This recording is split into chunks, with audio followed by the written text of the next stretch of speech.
Assalamualaikum warahmatullahi wabarakatuh. Alhamdulillahi ala ni'matil iman wal islam, ni'matan jazilatan ala dawami ila yaumi marji'i jami'il anam. Asyhadu an la ilaha illallah dzul mu'jizatid da'imati ila akhiril ayyam, wa asyhadu anna Muhammadan 'abduhu wa rasuluhu لا نبي ولا رسول بعده. وقد قال الله تعالى في القرآن الكريم وهو أصدق القائلين: أعوذ بالله السميع العليم من الشيطان الرجيم، بسم الله الرحمن الرحيم. يا أيها الذين آمنوا اتقوا الله حق تقاته ولا تموتن إلا وأنتم مسلمون. قال النبي صلى الله عليه وسلم: اتق الله حيثما كنت وأتبع السيئة الحسنة تمحها وخالق الناس بخلق حسن. اللهم صل على محمد وآله الطيبين الطاهرين وأصحابه الميامين المنتجبين وعلينا معهم برحمتك يا أرحم الراحمين. صدق الله العظيم وصدق رسوله النبي الحبيب الكريم، ونحن على ذلك من الشاهدين والشاكرين والحمد لله رب العالمين. Alhamdulillah, puji dan syukur kehadirat Allah Subhanahu wa taala. Pagi hari ini kita masih diberi nikmat oleh Allah Subhanahu wa taala, nikmat iman, nikmat Islam, nikmat sehat wal afiat, sehingga alhamdulillah kita masih dapat memenuhi panggilannya, masih diberikan keringanan oleh Allah Subhanahu wa taala untuk melangkahkan kaki-kaki kita dari rumah menuju tempat yang mulia ini. Mudah-mudahan setiap langkah kaki yang kita langkahkan menjadi penghapus setiap kesalahan. Amin. Menjadi penggugur setiap dosa yang kita kerjakan. Amin. Mudah-mudahan kita kembali pada Allah Subhanahu wa taala dalam keadaan bersih, dalam keadaan suci, dan mendapatkan rahmat dan kasih sayang dari Allah Subhanahu wa taala. Salawat dan salam semoga Allah Subhanahu wa taala selalu sampaikan kepada Nabiina Muhammad sallallahu alaihi wasallam. Mudah-mudahan kita semua termasuk hamba yang istiqamah di jalannya, mendapatkan syafaatul uzma fi yaumil qiyamah nanti, dan mudah-mudahan kita semua bisa bersama-sama dengan kekasih kita Nabiina Muhammad sallallahu alaihi wasallam, bersama-sama di jannahnya nanti. Amin ya rabbal alamin. Hadirin yang dirahmati Allah Subhanahu wa taala, alhamdulillah kita sekarang sudah berada di pertengahan bulan Sya'ban. Tak terasa kurang dari 1 bulan atau 2 pekan gitu ya. 2 pekan kita akan masuk ke dalam bulan yang mulia. Bulan yang mulia Allah Subhanahu wa taala berikan kepada kita semua kesempatan untuk mendapatkan kemuliaan di sisi Allah Subhanahu wa taala, yang mana ketika ia mendapatkan kemuliaan dari Allah Subhanahu wa taala, maka dia juga mulia di hadapan manusia.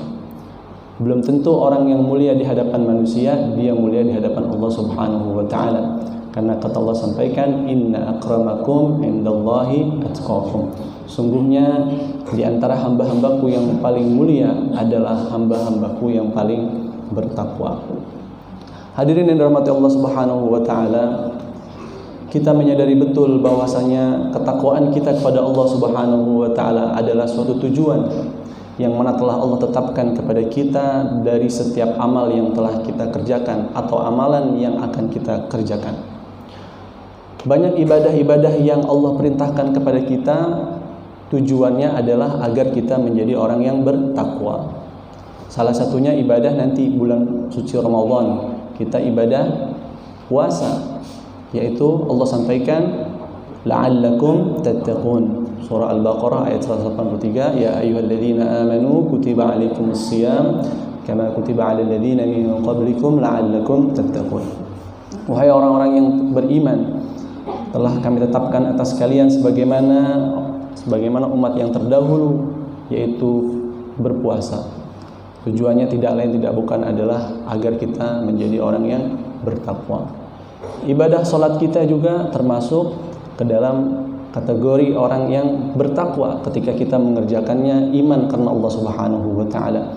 Infak yang kita keluarkan juga termasuk amalan-amalan yang tujuannya juga takwa kepada Allah Subhanahu wa taala, sebagaimana disampaikan oleh Allah Subhanahu wa taala di dalam surah Al-Baqarah ayat 3, alladzina yu'minuna bil ghaibi wa yuqimunas salata wa mimma razaqnahum yunfiqun. Itu adalah kriteria-kriteria tentang siapa yang dimaksud oleh Allah Subhanahu wa taala, orang yang bertakwa. Oleh karenanya hadirin yang dirahmati oleh Allah Subhanahu wa taala, untuk mencapai predikat ketakwaan itu tentu kita perlu namanya tuntunan, perlu namanya panduan. Sebagaimana tadi pengalaman pribadi saya, barusan saya kesini dipandu oleh aplikasi, karena sempat nyasar juga saya. Sempat nyasar, alhamdulillah buka handphone, kuotanya masih ada, alhamdulillah. Tadi pas saya di jalan, wah kuota Anda tinggal sedikit lagi. Wah, saya khawatir kalau nggak ada kuota, bingung nih muter-muter situ aja. Tapi alhamdulillah berkat panduan tadi yang kita gunakan, alhamdulillah bisa sampai ke sini dengan selamat, tepat waktu, jadi nggak muter-muter. Itulah pentingnya panduan dalam kehidupan kita. Begitu juga ketika kita menuju Allah Subhanahu wa taala, kita tidak ada panduannya, tidak ada pedomannya, maka kita akan kebingungan bagaimana kita mencapai Allah Subhanahu wa taala. Oleh karenanya hadirin dirahmati Allah Subhanahu wa taala, Allah telah memberikan pedoman kepada kita, yaitu Al-Qur'an dan sunnah Nabi SAW untuk menjadikan kita sebagai pedoman hidup. Kata Nabi SAW, telah aku wasiatkan dua hal yang ketika engkau berpegang teguh pada keduanya, niscaya engkau tidak akan pernah tersesat selama-lamanya, yaitu Al-Quran dan sunnah Nabi SAW. Oleh karenanya hadirin yang dirahmati Allah Subhanahu wa taala, Al-Quran merupakan penghubung, pengikat antara makhluk dengan Khalik. Kalau kita jauh dari Al-Quran, maka kita akan jauh dari pedoman Allah Subhanahu wa taala, jauh dari petunjuk Allah Subhanahu wa taala. Makanya Al-Quran ini adalah mukjizat yang masih ada sampai akhir hayat, sampai akhir zaman dunia ini. Berbeda dengan mukjizat-mukjizat yang dimiliki oleh nabi-nabi yang lain, semuanya tidak ada. Sudah tidak lagi kita dapat rasakan, sudah tidak bisa kita lihat. Tetapi Al-Quran, mukjizat Allah yang Allah berikan kepada Nabi SAW masih ada sampai sekarang. Bahkan kalau kita menjaganya, maka niscaya Allah pun akan menjaga siapa yang menjaga Al-Quran. Inna nahnu nazzalna dzikra wa inna lahu lahafizun. Sungguh kami telah turunkan Al-Quran untuk kalian jadikan sebagai pengingat, dan sungguh kami pula yang akan menjaganya. Oleh karenanya hadirin yang dirahmati Allah Subhanahu wa taala, di dalam petunjuk yang telah Allah berikan kepada kita, yaitu Al-Quranul Karim, Allah mengingatkan kepada kita bahwasanya kita ini adalah milik Allah Subhanahu wa taala. Kita ini milik Allah. Dan kita pula akan kembali kepada Allah. Makanya ketika orang meninggal itu kita sering mendengar kalimat inna lillahi wa inna ilaihi rajiun. Sesungguhnya kita ini dari Allah dan akan kembali kepada Allah. Dan sebetulnya juga tidak hanya diucapkan ketika kita mendengar orang yang meninggal saja. Ketika ada musibah, apapun ujian apapun, maka kembali dengan mengingat Allah Subhanahu wa taala dengan kalimat inna lillahi wa inna ilaihi rajiun. Oleh karenanya hadirin yang dirahmati Allah Subhanahu wa taala, karena kita ini adalah milik Allah dan kita pula akan kembali kepada Allah Subhanahu wa taala. Oh iya. Azan subuh ya, baru azan dong. Saya kirain waktunya habis. Waduh. Baru mau mukadimah ini udah habis, bingung saya. Biasanya kalau di lomba ceramah itu udah waktunya habis. Saya baru mukadimah ini muter. Sudah habis, alhamdulillah.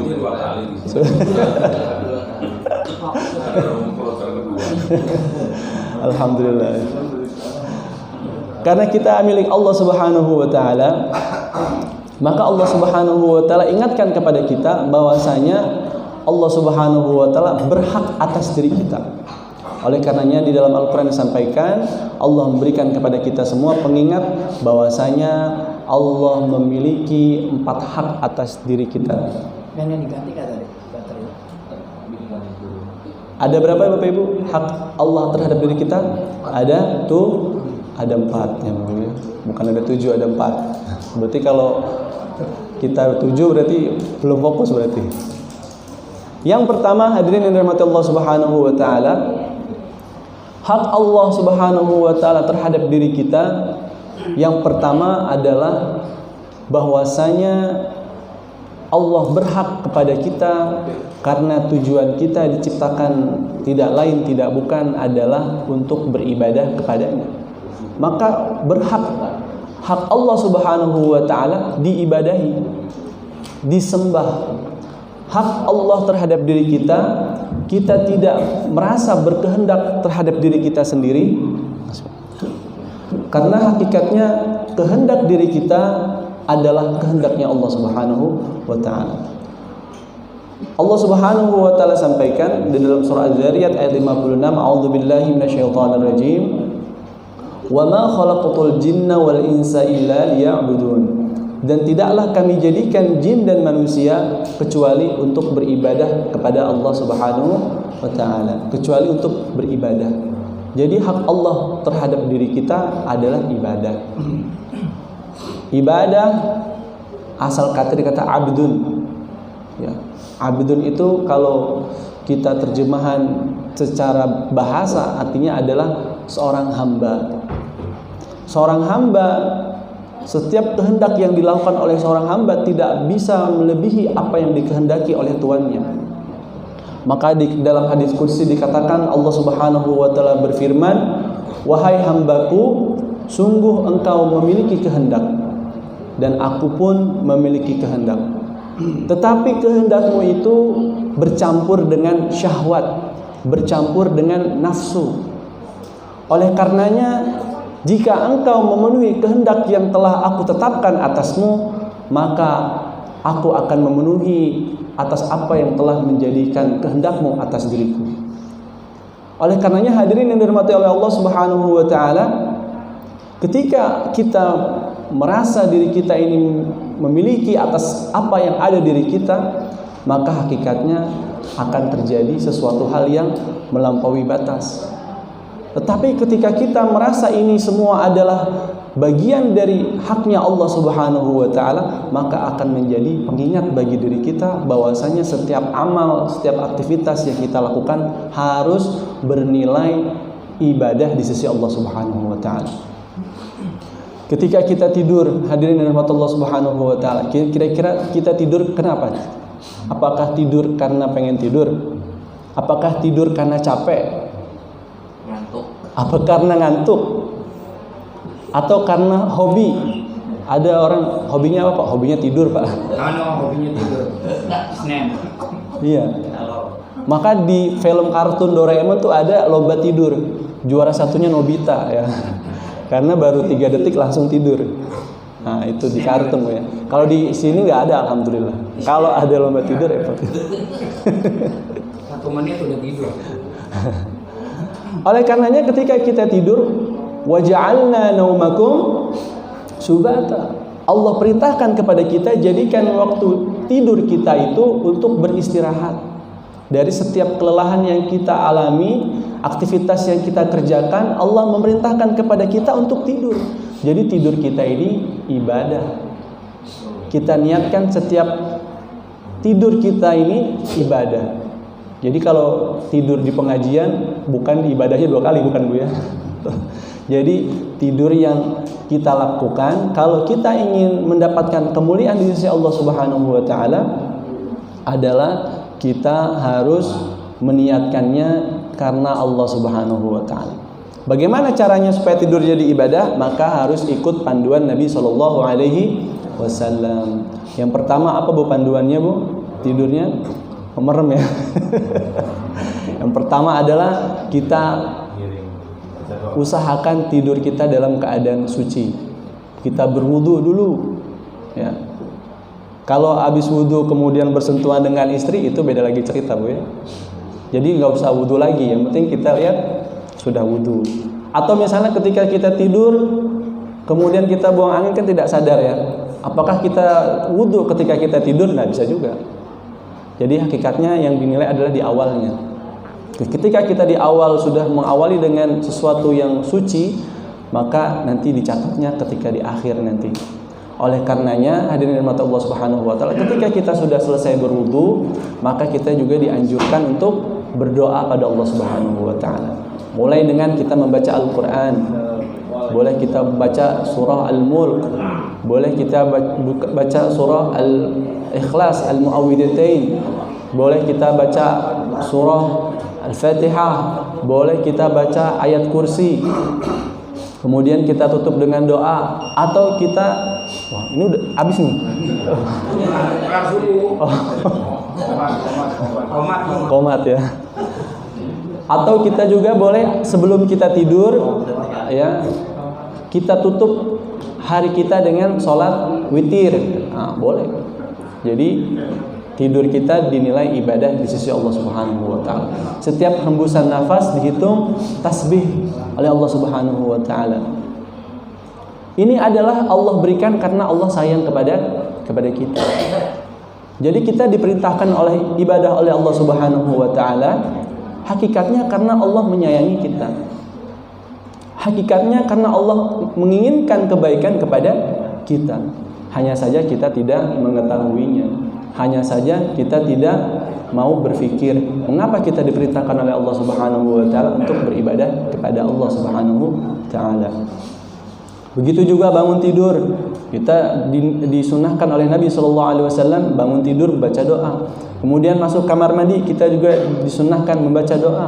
Kemudian keluar kamar mandi disunahkan juga baca doa. Kemudian keluar rumah disunahkan kita membaca doa. Kemudian masuk rumah, semua aktivitas dari bangun tidur sampai tidur lagi, semua bernilai ibadah di sisi Allah Subhanahu wa taala ketika kita niatkan karena Allah Subhanahu wa taala. Oleh karenanya hadirin yang dirahmati oleh Allah Subhanahu wa taala, Allah Subhanahu wa taala sampaikan kepada kita semua melalui Nabi sallallahu alaihi wasallam, dan dijelaskan oleh para ulama bahwasanya ibadah itu terbagi menjadi dua.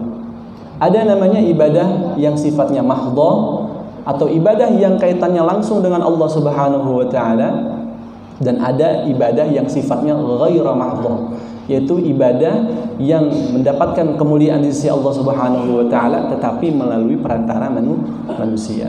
Apa contohnya ibadah mahdhah hadirin yang dirahmati Allah Subhanahu wa taala? Ibadah yang baru saja kita lakukan, salat. Kita salat bukan karena ingin dilihat oleh manusia. Kita salat bukan karena ingin dipuji oleh makhluk. Siapa di sini yang ketika salat kita ingin berharap dipuji oleh kucing? Gak ada tentu. Atau dipuji oleh semut? Gak ada.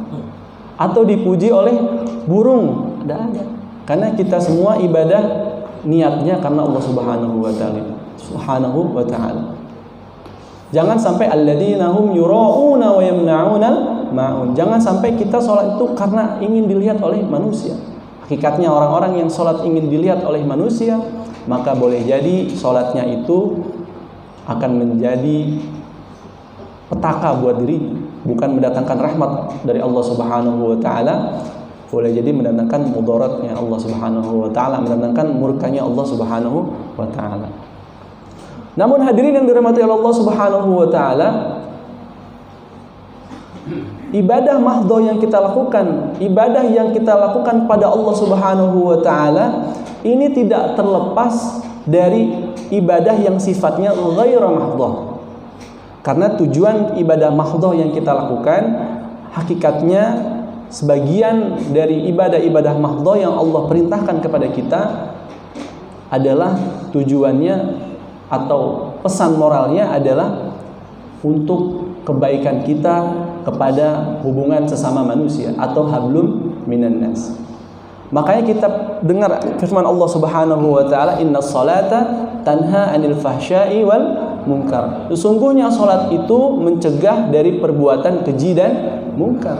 Hakikatnya orang yang memiliki hubungan yang baik dengan Allah Subhanahu wa taala dalam ibadah mahdhahnya, maka otomatis dia itu memiliki hubungan yang baik pada sesama manusia dengan terpelihara dirinya dari perbuatan keji dan munkar.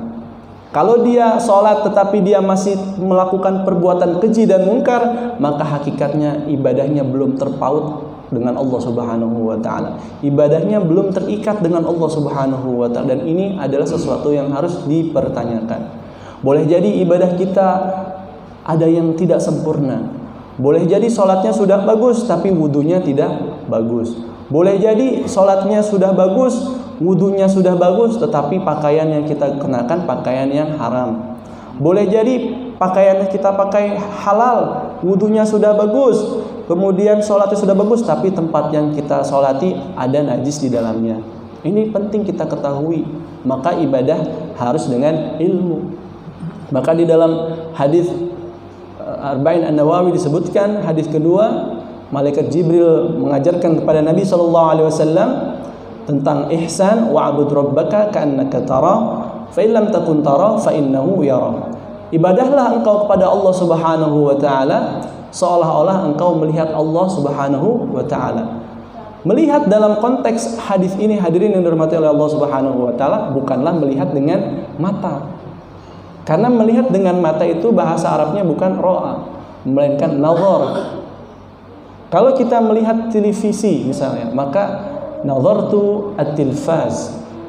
Tetapi kalau kita menggunakan sesuatu penglihatan yang penglihatan itu adalah dengan ilmu, misalnya kita ditanya bagaimana pendapat Bapak tentang hal ini, ma ra'yuka ya Syekh, bagaimana pendapatmu wahai tuan? Menggunakan kata ra'yu. Artinya hadirin dirahmati Allah Subhanahu wa taala, ibadah kita harus dengan ilmu. Kalau kita ibadah dengan ilmu, niscaya kita akan mendapatkan kesempurnaan di dalam ibadah. Maka ibadah tidak boleh kita tambah-tambahi, tidak boleh kita kurang-kurangi. Ibadah harus sesuai dengan tuntunan Nabi SAW. Nabi sampaikan, "Shallu kama ra'aitumuni usolli." Salatlah engkau sebagaimana engkau melihat aku salat.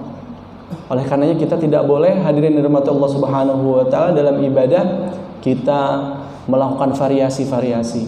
Karena setidaknya ketika kita melakukan variasi dalam ibadah, artinya kita melakukan sesuatu yang tidak dicontohkan oleh Nabi sallallahu alaihi wasallam, dan boleh jadi ibadah kita tidak diterima oleh Allah Subhanahu wa taala, dan bahkan ibadah kita boleh jadi ditolak oleh Allah Subhanahu wa taala. Hakikatnya hadirin yang dirahmati oleh Allah Subhanahu wa taala, ibadah kita, ibadah kepada Allah Subhanahu wa taala, ibadah mahdhah yang kaitannya hubungan langsung dengan Allah Subhanahu wa taala, hablum minallah, itu akan terpaut dengan ibadah kita kepada Allah melalui hubungan kita pada sesama manusia. Lalu bagaimana hadirin yang dirahmati Allah Subhanahu wa taala? Dia itu ada ibadah atau ibadah kepada Allah Subhanahu wa taala melalui sesama manusia bagus, tetapi ibadah kepada Allahnya buruk. Maka hakikatnya ibadahnya itu langsung mendapatkan balasan oleh Allah Subhanahu wa taala di dunia. Dia akan mendapatkan kemuliaan di dunia. Dia akan mendapatkan penghormatan di dunia langsung dari Allah Subhanahu wa taala. Tetapi di akhirat ia mendapatkan sesuatu yang fata morgana.